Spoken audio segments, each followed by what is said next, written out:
Bonjour à tous et bienvenue pour cette vidéo consacrée à Star Trek Picard, épisode 3. Je vous avais dit que j'avais beaucoup aimé l'épisode 2, malgré qu'il ne se passait pas grand-chose en tant que tel, mais que je trouvais qu'il arrivait vraiment à créer quelque chose qui faisait qu'on était accroché à l'histoire. Cette fois-ci, je vais quand même être un petit peu plus modéré sur mon propos, vous allez voir ça. D'abord, je voudrais juste revenir sur 2-3 petites choses que j'ai dit, ou que j'ai pas dit d'ailleurs, par rapport à cet épisode 2. Je compte évidemment sur les fans absolus de Star Trek, ceux qui connaissent très bien The Next Generation, pour nous apporter des informations supplémentaires, pour pas dire de bêtises. Alors tout d'abord, l'espèce de maladie qui est donnée au capitaine Picard, qui est donné, ça se dit pas, on se comprend. J'ai entendu dire que ça avait été plus ou moins cité dans un épisode de The Next Generation. Personnellement, je pense pas que ce soit un truc lié au fait qu'il ait été Borg à une époque ou un truc comme ça. Je pense sincèrement que c'est une maladie qui va finir par le trucider. Je m'explique. Patrick Stewart a dit qu'il a eu envie de faire cette série suite à Logan. C'est-à-dire que quand il a fait Logan, il s'est dit que ça valait la peine de revenir sur le personnage pour lui donner un gros final. Et là, je pense que c'est ce que fait exactement cette série, c'est-à-dire elle cherche à donner un final à Star Trek et au Capitaine Picard. Alors, ce qui pourrait donc signifier que cette série ne fera qu'une saison, je ne sais pas exactement, on verra ça, ça dépend peut-être du succès ou de plein d'autres choses, mais c'est aussi une des qualités de la série, c'est que peut-être elle ne va pas s'éterniser juste pour s'éterniser si elle a du succès. Je reviens vite fait sur le générique pour dire 2-3 trucs que j'avais pas dit, enfin 2 en fait. Tout d'abord, oui, en effet, j'ai dit que c'était une espèce de pétale qui tombait comme une pétale de fleurs et tout ça. C'est vrai que ça ressemble pas à un pétale, hein, j'avais dit ça pour simplifier. Hein.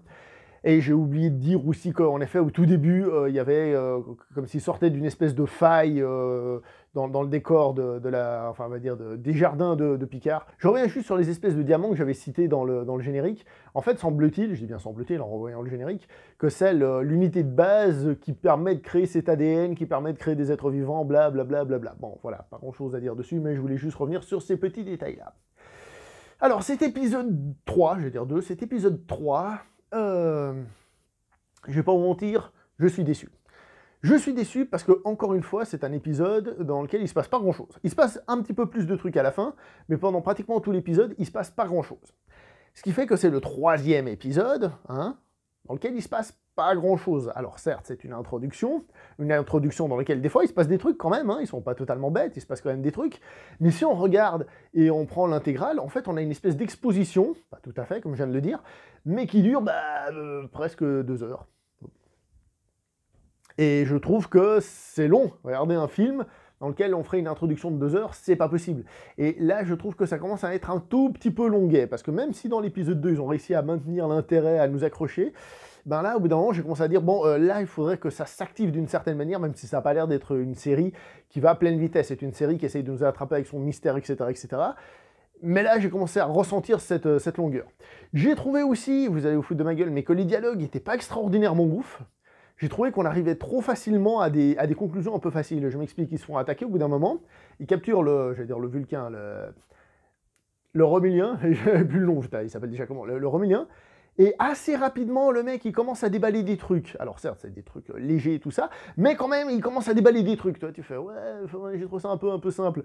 Il y a aussi le docteur, comment ça s'appelle, Jurati, j'ai vu en VO, c'est pour ça, Jurati, je crois, qui arrive à la fin, puis elle explique, oui, je vais vous accompagner parce que ça, et hop, c'est emballé. Je trouve qu'il y a une espèce, malgré le rythme qui est assez lent, une espèce de simplification dans les dialogues pour aller un peu plus vite à l'essentiel. Alors, c'est pas un défaut en tant que tel, mais j'ai trouvé que les dialogues manquaient de naturel. Et ça, par contre, c'est vraiment embêtant. Je dois vous avouer aussi qu'en ce qui concerne la demoiselle dont j'ai oublié le nom, celle qui semble être la pièce centrale de toute cette histoire, alors oui, elle va voir un Borg, oui, elle a compris qu'il faut se mettre derrière et tout ça. Alors, encore une fois, c'est un être surpuissant qu'elle-même ne le sait pas, super intelligent, on ne sait pas exactement jusqu'à où elle va aller, quel est tout son potentiel, pardon. Mais je trouve que, voilà, encore une fois, ça va dans cette idée dialogue un peu mal écrit, je trouve que c'est un petit peu rapide, un petit peu jeté comme ça, un peu n'importe où. Et ouais, faudra voir ce que ça donne. C'est pas forcément que ce soit mauvais en tant que tel, hein. C'est juste que, bon, c'est le 3e épisode là, faudrait quand même que ça s'active. Et l'épisode, heureusement, il s'active au bout d'un moment. On a une scène d'action, pas très bien foutue, disons les choses comme elles sont, elle est beaucoup trop cut et pas toujours très lisible. Donc j'ai dit, c'est une série télé, je m'en fous un peu, surtout que Star Trek, ça n'a jamais été quelque chose basé sur l'action. J.J. Abrams, pardon, désolé, c'est sorti tout seul. Et d'ailleurs, je crois que J.J. Abrams, enfin, je crois qu'il y a à peu près les mêmes personnes là derrière, et même les scénaristes, hein, donc voilà quoi. Mais ça ne me dérange pas que ce soit pas trop action, Et ensuite, donc, on a les scènes de révélation, celle que j'ai dit, donc l'interrogatoire, et celle je sais plus comment elle s'appelle, la demoiselle, là, qui est super intelligente, super robotisée, là, qui, elle, quand même, bon, bah, ça crée quelque chose. Tu sais pas encore quoi, qu'est-ce que ça crée, mais au moins, il y a quelque chose, il y a une tension qui se crée à ce niveau-là. Et puis, il y a le final, quand même, avec la musique, et puis le capitaine qui dit « Engage », et là, franchement, c'est du fanservice, et je dois avouer que ça fait plaisir. Voilà, je me laisse avoir par le fanservice sur ce coup-là. Un fanservice certes utile, mais quand même un fanservice. Il y en a aussi un moment, c'est léger, mais on peut le comprendre. Hein. C'est-à-dire, par exemple, quand le capitaine Picard arrive sur la passerelle du vaisseau, et puis le gars lui dit « Ouais, asseyez-vous », et puis tu vois il voit le siège du commandant, réflexe, il va s'asseoir, il fait « Non, non, c'est pas pour moi, il faut que je m'asseye ailleurs ». Voilà, ça c'est un petit détail. Ça, c'est plus sympathique que réellement un gros truc un peu relou comme ça. Il y a aussi l'histoire du docteur holographique, qui, si je dis pas de bêtises, c'est ce qu'il y avait dans Voyager déjà, un docteur holographique. Ouais, c'est dans Voyager, oui. Oui, c'est dans Voyager. Quand je vous dis que je suis pas un expert en Star Trek. Qui est sympathique, après, bon, ça apporte pas grand-chose. Le personnage de Rio, il a l'air sympatoche, mais voilà, sympatoche. Hein. Sympatoche, j'invente des mots. Il a l'air sympathique, on verra ce que ça va donner sur le plus long terme.